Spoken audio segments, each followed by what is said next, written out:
Tomorrow, or next week. I don't know what it is now. Alright, See you then, bye-bye.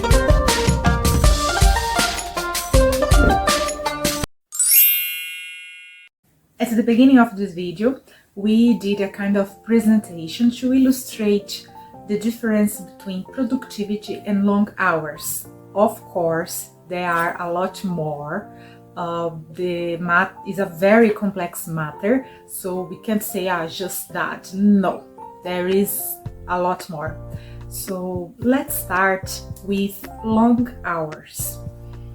Well, long hours is seen as a good accomplishment by society. Generally, people think that if you work long hours, you are successful, you have status, and you have money.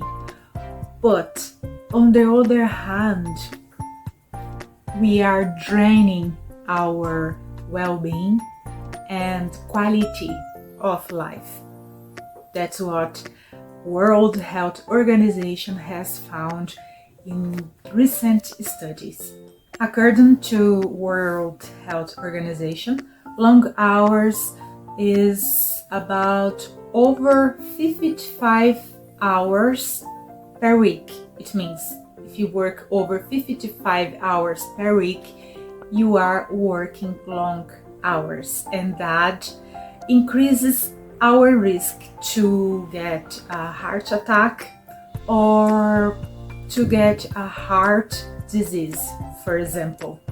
Worse than that, the study found that about 700,000 people are dying per year. Per year. Over 700k.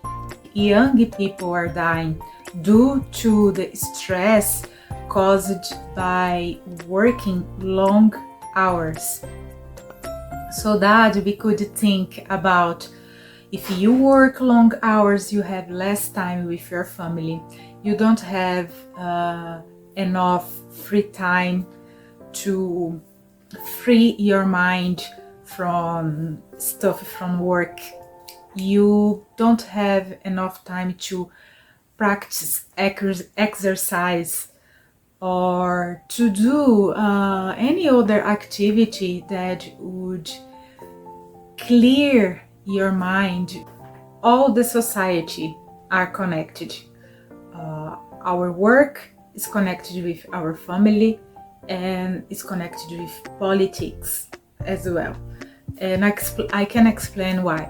Because, for example, some people, they work long hours to afford to pay for the bills.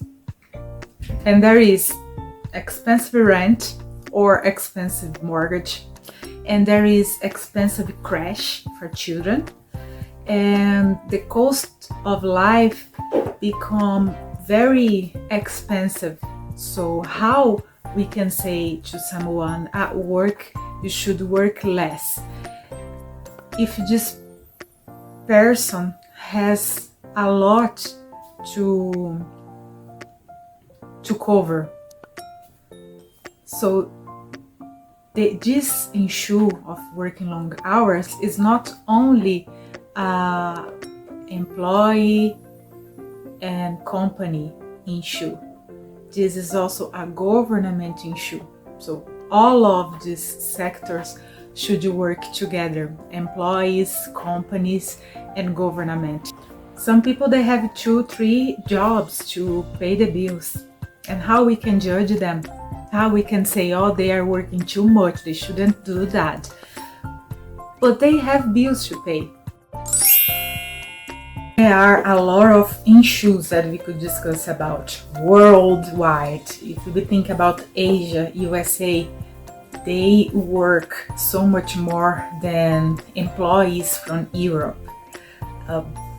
For example, in USA, they take only a week holiday per year, while here in Europe, we take about 20 days per year.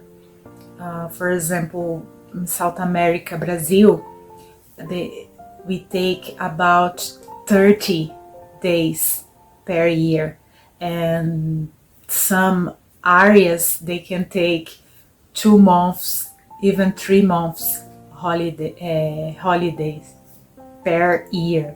So yeah, there is every country has different system, and every country has their own issues. For example, here in Ireland, working long hours for many people means success, status, and money. Many people see that as a good accomplishment, that you are doing well. If you say, I don't like working long hours, many people is going to think you are lazy.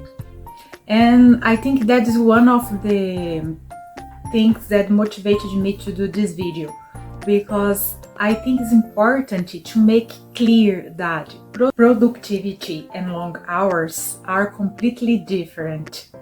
You can work long hours and don't produce as much as certain employee that worked shorter time than you. Maybe that staff that work less hours are more productive than staff that work long hours. Employees can contribute to improve their productivity.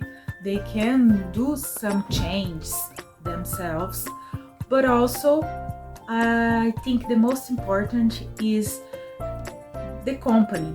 Companies should promote and support productivity rather than focusing in long hours. Productivity can improve efficiency and profits, for example.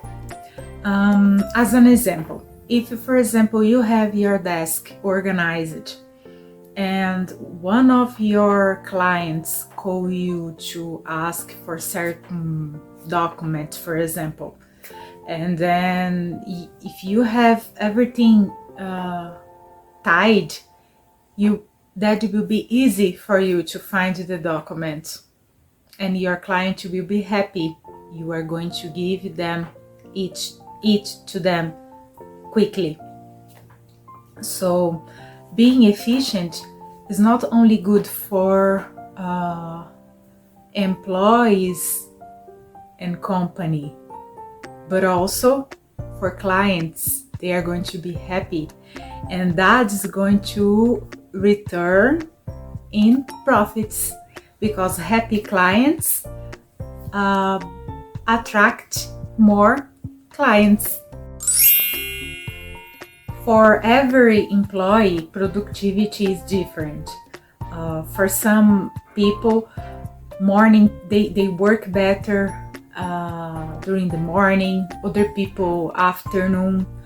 So it depends. And then I believe the best way to start to think about improving our productivity is knowing well ourselves. And then from that point, we can organize our tasks of the day.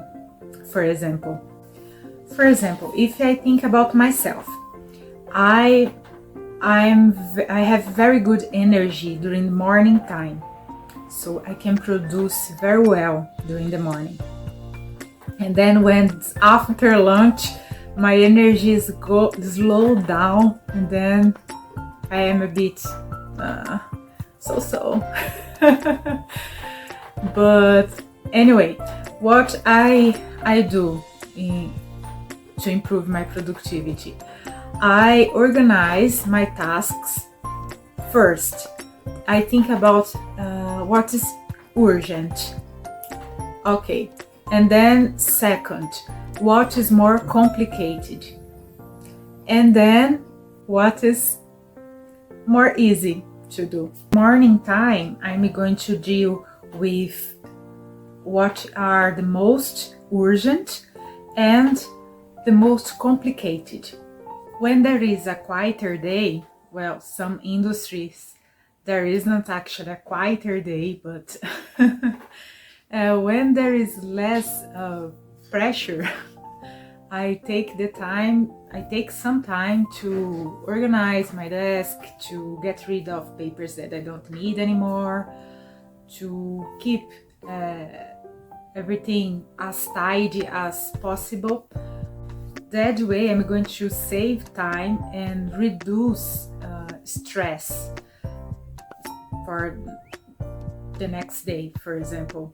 And other thing that I believe is important, I take notes of the tasks that I'm going to do next day, especially if there is a deadline or a urgent matter.